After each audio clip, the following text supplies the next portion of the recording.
Hi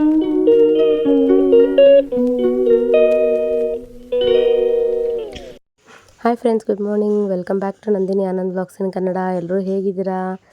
ನಾನಂತೂ ಚೆನ್ನಾಗಿದ್ದೀನಿ. ಇವತ್ತು ಪಾಪುದು ಫಸ್ಟ್ ವ್ಯಾಕ್ಸಿನೇಷನ್ ಇದೆ. ಸೊ ಅದರಿಂದ ನಾನು ಮತ್ತು ಅಮ್ಮ ಆನಂದ 3 ಜನನು ಪಾಪುನ ಕರ್ಕೊಂಡು ಹೋಗ್ತಾ ಇದ್ದೀವಿ. ನೋಡೋಣ ಹೇಗೆ ರಿಯಾಕ್ಟ್ ಮಾಡ್ತಾನೋ ಏನೋ ಅಂತ ನೆನೆಸ್ಕೊಂಡ್ರೆ ಸ್ವಲ್ಪ ಭಯ ಆಗ್ತಿದೆ. ನೋಡೋಣ, ಬನ್ನಿ ಹೋಗೋಣ ಹೇಗಿರುತ್ತೆ ಅಂತ ನಿಮಗೂ ಕೂಡ ನೋಡ್ಸೋಣ. ನನಗಂತೂ ಫುಲ್ ಟೆನ್ಷನ್ ಆಗ್ತಿದೆ, ಹೆಂಗೆ ಮಾಡ್ತಾನೋ ಏನೋ ಅಂತ. ನೋಡೋಣ, ಬನ್ನಿ ಹೋಗೋಣ ಹಾಗಾದರೆ. ಮಾಡಬೇಕು ಅಂದರೆ ಅವ್ನು ವಾಂತಿಗಿಂತ ಏನಾರು ಮಾಡಿಬಿಟ್ರೆ ಬೇಕು ಅಂದು.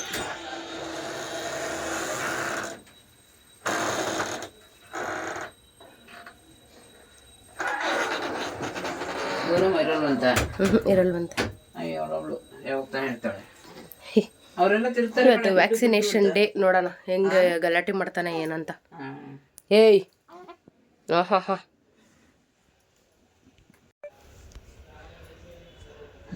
ಹಿಂಗೆ ಪಚಂಡ ಐತೆ.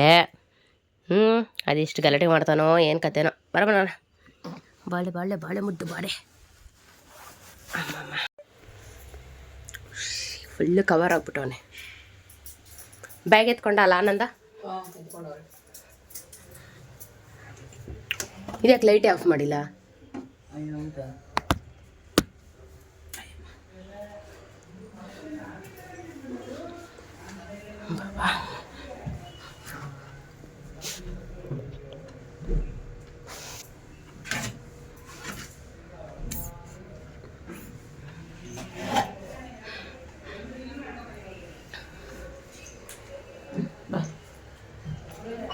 ಲೈಟಲ್ಲಿ ಆಫ್ ಆಗೈತಾ?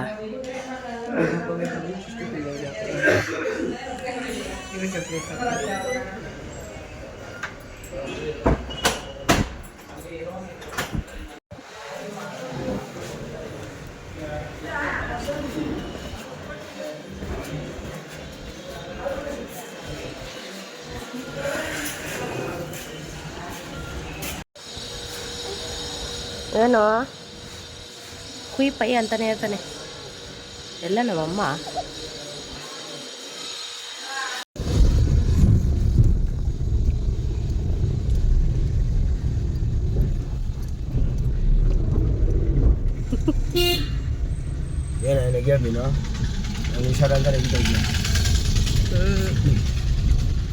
ಇವಾಗ ನಗಿತಾ ಇದೀವಿ. ಬರ್ತಾ ಅದೆಷ್ಟು ಗಲಾಟೆ ಮಾಡ್ತಾನೆ ಏನು ಅಂತ ಟೆನ್ಷನ್ ಇರೋದಿಲ್ಲಿ.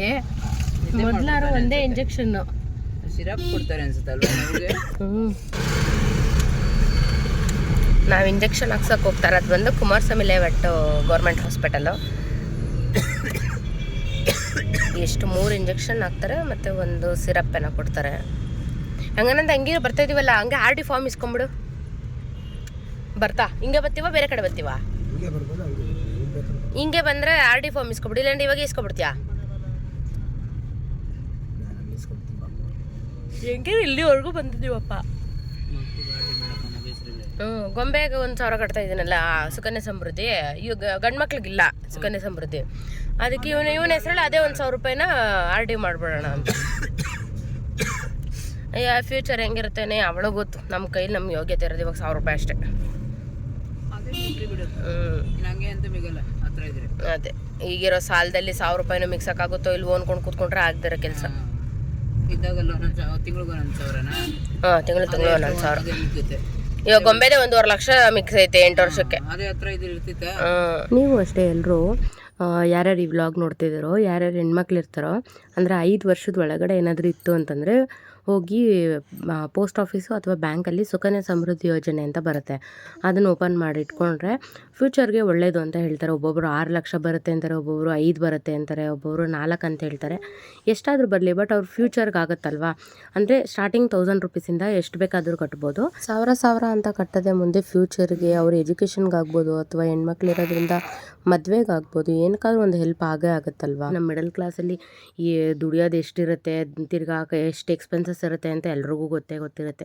ಕೈಯಲ್ಲಾದಷ್ಟು ಮಿಗಿಸ್ಬೋದು. ಅಂದರೆ ಏನೇ ಮಾಡಿದ್ರು 1,000 ರೂಪೀಸ್ ಅಂತೂ ಮಿಕ್ಸ್ಬೋದಲ್ವಾ ಪರ್ ಮಂತು. ಸೊ ಆ ಇದರಲ್ಲಿ ನಾನು ಮಗಳಿಗೆ 1,000 ರೂಪೀಸ್ನ ಮಿಗಿಸ್ತಾ ಇದ್ದೀನಿ. ಸೊ ಅದೇ ಥರ ಇವನಿಗೂ ಕೂಡ ಒಂದು ಸ್ಟಾರ್ಟ್ ಮಾಡೋಣ ಅಂತ ಅಂದ್ಕೊಂಡಿದ್ದೀನಿ. ಅದರಿಂದ ಒಂದು RD ಫಾರ್ಮ್ ಮಾಡಿ ಇವಾಗಿಂದನೇ ಸ್ಟಾರ್ಟ್ ಮಾಡೋಣ ಅಂತಂದರೆ ಗೊಂಬೆಗೂ ಅಷ್ಟೇ.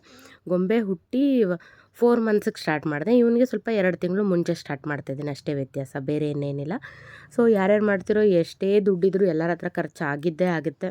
ಸೊ ಆದಷ್ಟುನು ಮಕ್ಕಳ ಹೆಸರಲ್ಲಿ ಸಣ್ಣ ಪುಟ್ಟದಂತ 1 ರೂಪಾಯಿ ಮಿಕ್ಸಿದ್ರು ಕೂಡ 1 ವರ್ಷಕ್ಕೆ ಎಷ್ಟಾಗುತ್ತೆ ಅಂತ ನೋಡಿದ್ರೆ ಒಳ್ಳೇದಲ್ವ. ಸೊ ಅದರಿಂದ ನಾನು ಈ ಒಂದು ಅಕೌಂಟ್ನ ಓಪನ್ ಮಾಡಿದ್ದೀನಿ, ಸುಕನ್ಯಾ ಸಮೃದ್ಧಿ ಅಂತ. ಸೊ ಈಗ ಆರ್ ಡಿ ಫಾರ್ಮ್ ಮಾಡಿ ಅದನ್ನು ಕೂಡ ಈಗ ಒಂದು 5 ವರ್ಷಕ್ಕೆ ಅಂತ ಹೇಳಿದ್ರೆ ಅವ್ರು ಸ್ಕೂಲಿಗೆ ಸೇರಿಸೋ ಅಷ್ಟರಲ್ಲಿ ಒಂದು ಸ್ವಲ್ಪ ಅಮೌಂಟ್ ಅಂತ ಏನಾದರೂ ಇಟ್ಟರೆ ನಮಗೂ ಸ್ವಲ್ಪ ಹೆಲ್ಪ್ ಆಗುತ್ತೆ. ಸಿಚುವೇಷನಲ್ಲಿ ಸ್ಕೂಲಿಗೆ ಸೇರಿಸ್ಬೇಕು ಅಂದರೆ ಎಷ್ಟು ಬೇಕಾಗುತ್ತಲ್ವ ಅಮೌಂಟು. ಸೊ ಅದರಿಂದ ಅಷ್ಟೇನೆ ನೋಡಿ, ಆದಷ್ಟು ಯಾರಿಗಾದ್ರೂ ಇಂಟ್ರೆಸ್ಟ್ ಇದೆ ಹೋಗಿ ಪೋಸ್ಟ್ ಆಫೀಸಲ್ಲಿ ಆದಷ್ಟು ಮಾಡಿ. ಬ್ಯಾಂಕ್ಗಳಿಗಿಂತ ಪೋಸ್ಟ್ ಆಫೀಸಲ್ಲಿ ನಮಗೆ ಫೆಸಿಲಿಟೀಸ್ ಚೆನ್ನಾಗಿದೆ ಅಂತ ಅಷ್ಟೇ. ನಾನು ಬ್ಯಾಂಕಲ್ಲಿ ಮಾಡಿಸ್ತಾ ಇಲ್ಲ, ಆರ್ ಡಿ ಪೋಸ್ಟ್ ಆಫೀಸಲ್ಲಿ ಮಾಡಿಸ್ತಾ ಇರೋದು.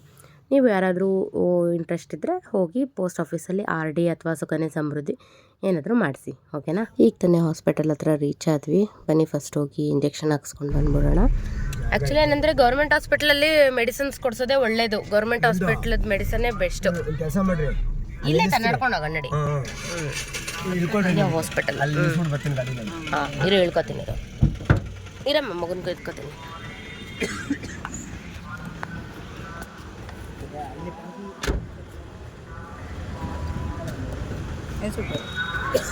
ಬಾಲೆ ಬಾಲೆ ಬುತ್ತನ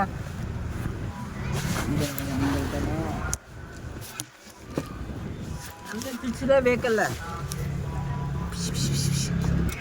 ಮುಂದೆ ಬ್ಯಾಗ್ ಎತ್ಕೊ. ಎತ್ಕೊಂಡಿದ್ದೀನಿ,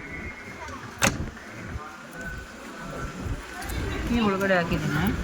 ಇರಲಿ ಹೋಗಪ್ಪ, ಬೇಗ ನಿಲ್ಸ್ಬಿಟ್ಟು ಬಾ.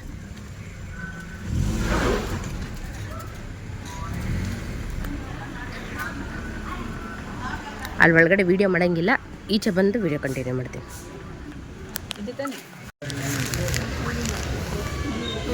ನಿಲ್ಸಲ್ಲ ಅನ್ಸುತ್ತೆ.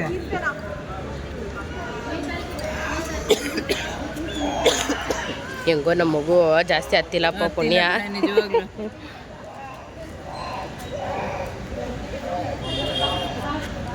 ಅದು ಬುದ್ಧಿ ಬಂದೈತೆ. ಮೋಸ್ಟ್ಲಿ 9 ತಿಂಗಳು 1 ವರ್ಷ ಇರ್ಬೇಕು ಅದಕ್ಕೆ ಹಂಗೆ ಅಳ್ತಾರದು. ಅದು ನೋಡ್ ಪಾಪ ಅಳ್ತಾನೈತೆ ಗೊಂಬೆ. ಕಷ್ಟ ಕೇಳಿದ್ರು ಕಷ್ಟ ಅಲ್ವಾ, ಕನ್ಫ್ಯೂಸ್ ಆಗಲ್ವಾ ನಿಮಗೆ ಅಂತ ಕೇಳೋಣ ಅನ್ಕೊಂಡೆ.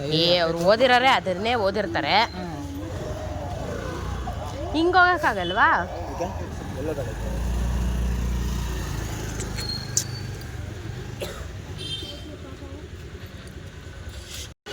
ಅಣ್ಣ ನಂಗೆ ಮಗು ಸೌಂಡ್ ಕೇಳಿಸ್ತಿದ್ದು, ಒಂಚೂರು ಜಾಸ್ತಿ ಅಳ್ಳಿಲ್ಲ, ಜಾಸ್ತಿ ಎತ್ತಿಲ್ಲ.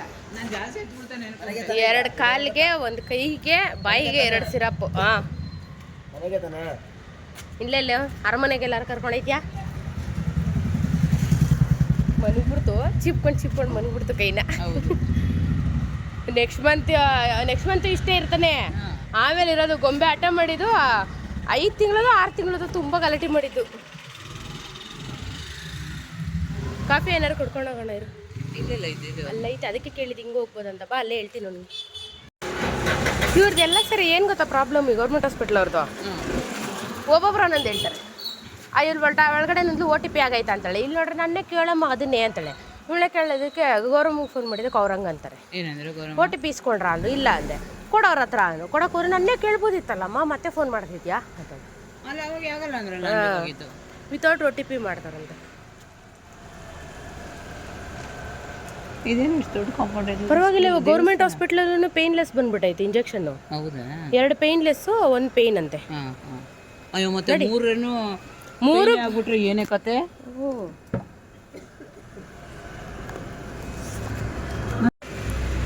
ನಾನು ಹಂಗೆ ಅನ್ಕೊಂಡೆ, ದೇವ್ರೇ ರಾಕ್ಷಸ ಆಡ್ದಂಗೆ ಆಡ್ತಾನೆ, ಬರೀ ಹಾಲು ಕೊಟ್ಟಿಲ್ಲ ಅಂದ್ರೇ ಏನು ಕತೆನೋ ಅಂದ್ಕೊಂಡೆ. ಏನಪ್ಪ ನಮ್ಮ ಮಗು ತುಂಬ ಗಲಾಟೆ ಮಾಡಿಲ್ಲ. ಬಟ್ ಆದರೆ ಮನೆಗೆ ಹೋದ್ಮೇಲೆ ಸಿರಪ್ ಹಾಕಿ ಅಂತ ಹೇಳಿದ್ದಾರೆ, ಅಂದರೆ ಜ್ವರ ಬರುತ್ತೆ ಅಂತ. ಮನೆಗೆ ಹೋದ್ಮೇಲೆ ಹೋಗ್ತಾ ಸಿರಪ್ ತೊಗೊಂಡು ಹೋಗ್ಬಿಡ್ಬೇಕು. ಯಾಕೆಂದರೆ ಇನ್ ಕೇಸ್ ಏನಾದ್ರು ಜ್ವರ ಬಂದರೆ ಹೆಂಗೆ ರಿಯಾಕ್ಟ್ ಮಾಡ್ತಾನೋ ಏನೋ ಗೊತ್ತಿಲ್ಲ, ನೋಡೋಣ. ಯಾಕೆಂದರೆ ಮೊದಲನೇ ಇಂಜೆಕ್ಷನ್ ಅಲ್ವ, ನುಟ್ಟದ ಮೇಲೆ ಇದೆ ಫಸ್ಟ್ ಇಂಜೆಕ್ಷನು. ಇಲ್ಲ actually second injection. First BCG ಅನ್ನೋದು ಕೊಟ್ಟಿರ್ತಾರಲ್ಲ, ಬಟ್ ಅದು ಅಷ್ಟೊಂದು ಪೇಯ್ನ್ ಇರಲ್ಲ. ನೋಡಬೇಕು. ಇದು 3 ಇಂಜೆಕ್ಷನ್ನು. ಮತ್ತು ಇನ್ನೊಂದು ಏನಪ್ಪ ಅಂತ ಹೇಳಿದ್ರೆ, ಪ್ರೈವೇಟಲ್ಲಿ ಮಾತ್ರನೇ ಪೇಯ್ನ್ಲೆಸ್ ಇಂಜೆಕ್ಷನ್ ಇರೋದು ಅಂತ ಅಂದ್ಕೊಂಡಿದ್ದೆ. ಬಟ್ ಆದರೆ ಇಲ್ಲೂ ಕೂಡ ಗೌರ್ಮೆಂಟ್ ಹಾಸ್ಪಿಟ್ಲಲ್ಲೂ ಕೂಡ ಪೇಯ್ನ್ ಬರದೇ ಇರೋವಂಥ ಇಂಜೆಕ್ಷನ್ ಇದೆ, ಅಂದರೆ ಪೇಯ್ನ್ಲೆಸ್ ಇಂಜೆಕ್ಷನ್ ಇದೆ. ಸೊ ಎಲ್ಲರೂ ಕೂಡ ಅಷ್ಟೇ ಪೇಯ್ನ್ಲೆಸ್ ಇಂಜೆಕ್ಷನ್ ಅಂತಲೇ ಪ್ರೈವೇಟಿಗೆ ಹೋಗೋದು, ಮಕ್ಳಿಗೆ ನೋವಾಗುತ್ತೆ ಅಂತ. ಬಟ್ ಆ ಥರ ಎಲ್ಲ ಏನಿಲ್ಲ, ನೀವು ಕೂಡ ಗೌರ್ಮೆಂಟಲ್ಲಿ ಕೂಡ ಇವಾಗ ಪೇನ್ಲೆಸ್ ಇಂಜೆಕ್ಷನ್ ಬಂದಿದೆ, ಸೊ ಹಾಕ್ಸಂಗಿದ್ರೆ ಪೇನ್ಲೆಸ್ ಇಂಜೆಕ್ಷನ್ ಹಾಕ್ಸಿ, ಓಕೆನಾ. ಇವಾಗ ತಾನೇ ಜಸ್ಟ್ ಮನೆ ರೀಚ್ ಆದ್ವಿ. ಅಮ್ಮ ಆರತಿ ಮಾಡ್ತೀನಿ, ಒಂದು ನಿಮಿಷ ಇಲ್ಲೇ ಒಂದಿದೆ, ನಿಂತಿದ್ದೀನಿ ಇಲ್ಲೇ.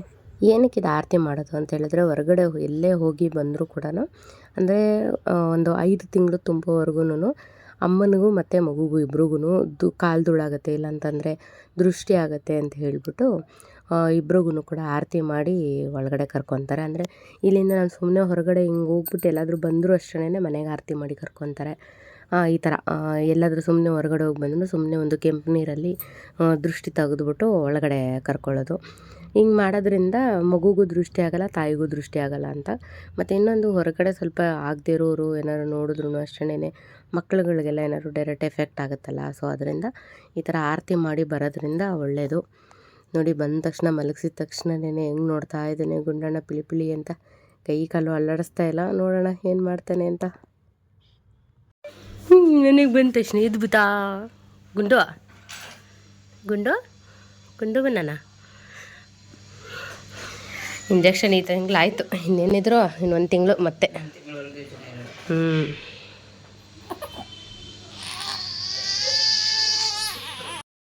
ಮನೆಗೆ ಬಂದವನೇ ಚೆನ್ನಾಗಿ ಮಲ್ಕೊಂಡು ನಿದ್ದೆ ಮಾಡಿಬಿಟ್ಟ. ಬಟ್ ಆದರೆ ಕಾಲೆಲ್ಲ ತುಂಬ ಊದ್ಕೊಂಡಂಗೆ ಆಗ್ಬಿಟ್ಟಿದೆ. ಅಂದರೆ ಡಾಕ್ಟರ್ ಹೇಳಿದರು ಕಾಲೆಲ್ಲ ಊದ್ಕೊಳ್ಳುತ್ತೆ, ಸ್ವಲ್ಪ ಐಸ್ ಪ್ಯಾಕ್ ಏನಾದರೂ ಇಡಿ ಅಂತ. ಓಕೆ ಅಂತ ಹೇಳಿದ್ವಿ, ಐಸ್ ಪ್ಯಾಕ್ ಕೂಡ ಇಟ್ಟಿದ್ವಿ. ಬಟ್ ಆದರೂ ಕೂಡ ಪಾಪ ತುಂಬಾ ಕಾಲು ನೋವಿದೆ ಅನಿಸುತ್ತೆ. ಏನು ಮಾತಾಡ್ತಾನೆ ಇಲ್ಲ, ಎಷ್ಟು ಕರೆದ್ರೂ ಕೂಡ ನೋಡ್ತಾನೆ ಇಲ್ಲ, ಸುಮ್ಮನೆ ಅಳ್ತಾ ಇದ್ದಾನೆ ಅಷ್ಟೇ. ಅದಕ್ಕೆ ಅಮ್ಮ ಕಾಲ ಮೇಲೆ ಹಾಕೊಂಡು ತೂಗ್ತಾ ಇದ್ದಾರೆ. ನಾನು ನೋಡಿ ಕರಿತೀನಿ, ಅಳೋದು ಒಂಥರ ಅಳೋದು ಮಾಡ್ತಾನೆ, ಇಲ್ಲಾಂದರೆ ಮುಖ ನೋಡ್ತಾನೆ ಅಷ್ಟೇ. ಲಡ್ಡು ಲಡ್ಡು ಆರು ಕಡಿತಾ ಇರೋದು ಪಾಪ ಕಾಲು ನೋವೋದಕ್ಕೆ. ಓನಪ್ಪ ಒಬ್ಬನ ಮನ ನಿನ್ ಕಾಲು ಒಬ್ಬನ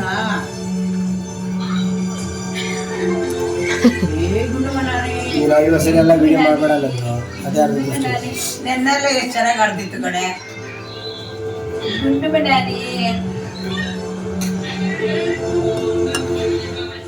ನೋಡು ಆ ಕಾಲು ನೋಡ್ಕೊಡೆ, ಈ ಕಾಲು ಮರ್ತು ಈ ಕಾಲ ಎತ್ತುತ್ತಾನೆ, ಆವಾಗ ನೋವು ಅಂತ ಗೊತ್ತಾಗತ್ತೆ ಅದಕ್ಕೆ. ಏನು ಡಿಂಗಿ ಡಿಂಗಿ ಅಂತೈತಿ, 2 ಕಾಲು ಎತ್ಕೊಂಡು.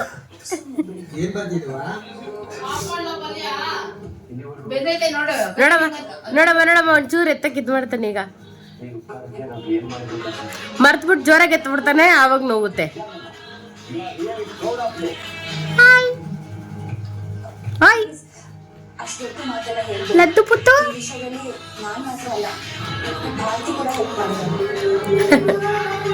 ಪಾಪ ಆದ್ರೆ ಕಷ್ಟ, ಅದಕ್ಕೆ ನಾವು ಮಧ್ಯೆ ರೇಗಿಸೋದು ಬೇರೆ.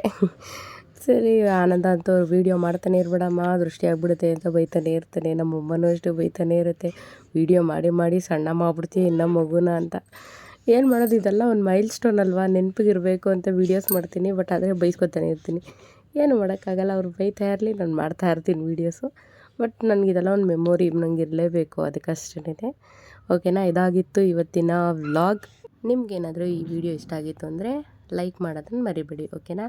Thank you so much. ಹೀಗೆ ಎಲ್ಲರೂ ಸಪೋರ್ಟ್ ಮಾಡ್ತಾಯಿರಿ. ಯಾರಿನ್ನ ಸಬ್ಸ್ಕ್ರೈಬ್ ಮಾಡ್ಕೊಂಡಿಲ್ವೋ ಎಲ್ಲರೂ ನನ್ನ ಚಾನಲ್ನ ಇವಾಗಲೇ ಸಬ್ಸ್ಕ್ರೈಬ್ ಮಾಡ್ಕೊಳ್ಳಿ, ಓಕೆನಾ.